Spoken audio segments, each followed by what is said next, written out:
Hey guys, welcome back to another episode of The Bachelor, college algebra style.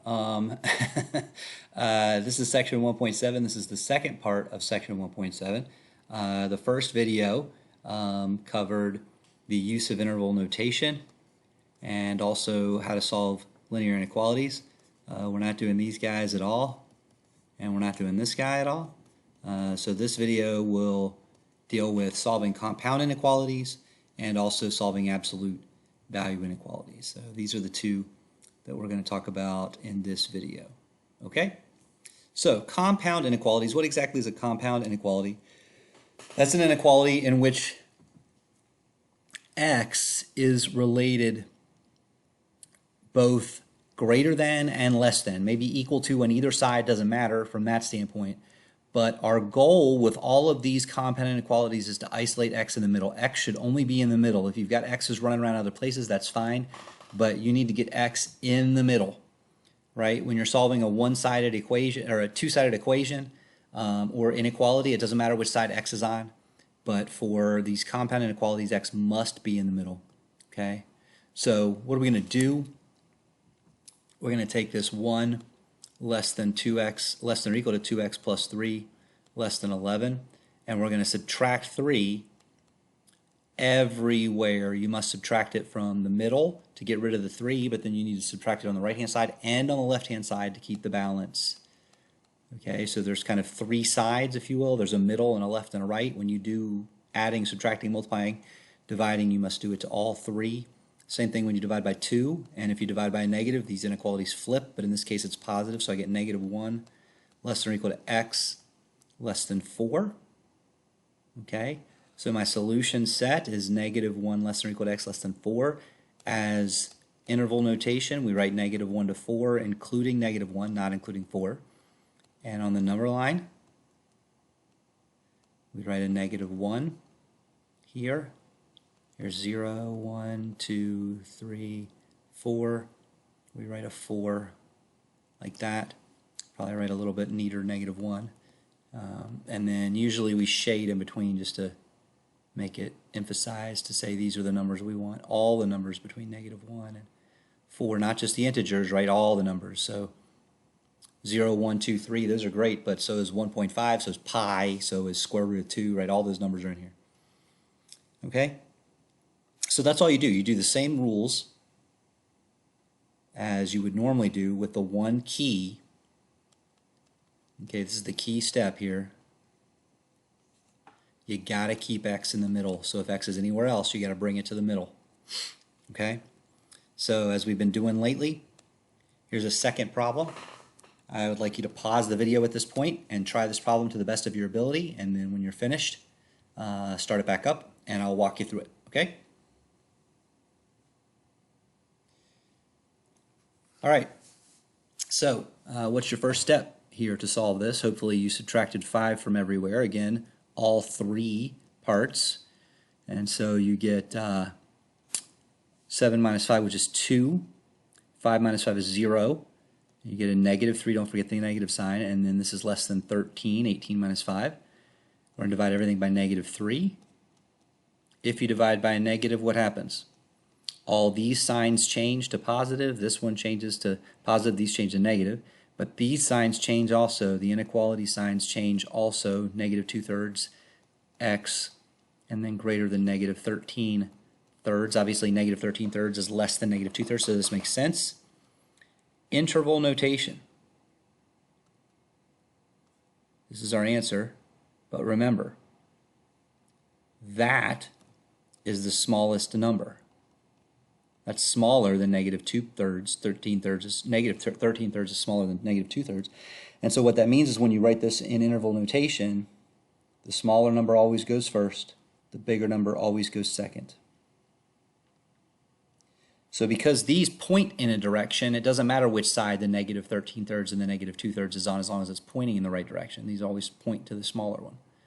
But interval notation doesn't have a pointing. You always have to have the smaller one on the left and the bigger one on the right, just like when you write this solution, on the number line. This is going to be negative 13 thirds because it's to the left. and negative 2/3 is bigger, so it's to the right. Okay, so your inequality can go either direction, but your interval notation and your graphical representation on the number line, these two guys have to have the correct order on them. Okay? So do some practice problems with those. Make sure you understand that process. It's pretty much the same every time. Now, absolute value inequalities. You'll remember from back a couple of sections ago that when you have the absolute value of x, if that's equal to a, that means that x equals a or minus x equals a, which we said corresponds to x is equal to minus a, and so the textbook said just rewrite it like this. Well, now we have inequalities, and the problem with the inequalities are that you don't necessarily have things in the right order, so you've got to memorize this concept. If you want to solve the absolute value of u is less than c, absolute value represents distance. That means the distance is small, less than c, and so you're in between two numbers. If the absolute value is bigger than c, then the distance is large, and so you're either less than the negative version or you're greater than the positive version. Okay, and this is true for less than or equal to, greater than equal to, that doesn't matter. Okay, so you kind of have to memorize these two things, or at least have these on a flashcard or something, so that you know when you see absolute value less, you're in between, it's a compound inequality. If you have absolute value more, greater than, then you've got two problems, this or that. Okay, and you've got to separate them out that way. So let's do an example. We want to solve and graph the solution set on the number line. 6 minus 3x is greater than 18. When you're greater than, that means you're outside, you're far away, distance is big, and so that means you're going to have two pieces. You're going to have either the stuff inside is less than negative 18, or the stuff inside is greater than 18. So you have to know that this means this. You just have to know it. And you can, again, use a flashcard or something like that, but you've got to recognize that you basically have two problems to solve. Okay? You have two problems to solve. So let's solve each of these individually. We have 6 minus 3x less than or equal to 18. What are we going to do? We're going to subtract 6 from both sides. Subtract 6 from both sides, you get negative 3x is less than negative 24. Divide both sides by negative 3. That flips the sign in between, inequality sign, and it gives you x is greater than positive 8. Okay. The other inequality was 6 minus 3x is greater than 18. We subtract 6 once again and get negative 3x is greater than 12. Divide by negative 3 again to flip the sign and get x is less than or equal to negative 4. And so your solution set is two pieces. It's two parts. It's x less than negative 4 or x greater than 8. Interval notation would be negative infinity to negative 4. And 8 to infinity, we can use the union symbol, or we can just separate them with a comma. I'm okay with you separate them with a comma.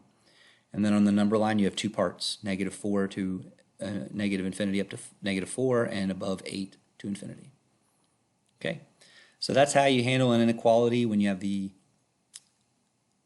absolute value greater. Gives you two problems, two parts. What happens when you have a less than? That's when you have a compound inequality. Okay, so we're going to pause the video at this point. You guys work it. Make sure that you isolate the absolute value first. In other words, the first step is going to be subtracting 9 and go from there. Okay, so hit the pause and then come back and we'll be ready to roll.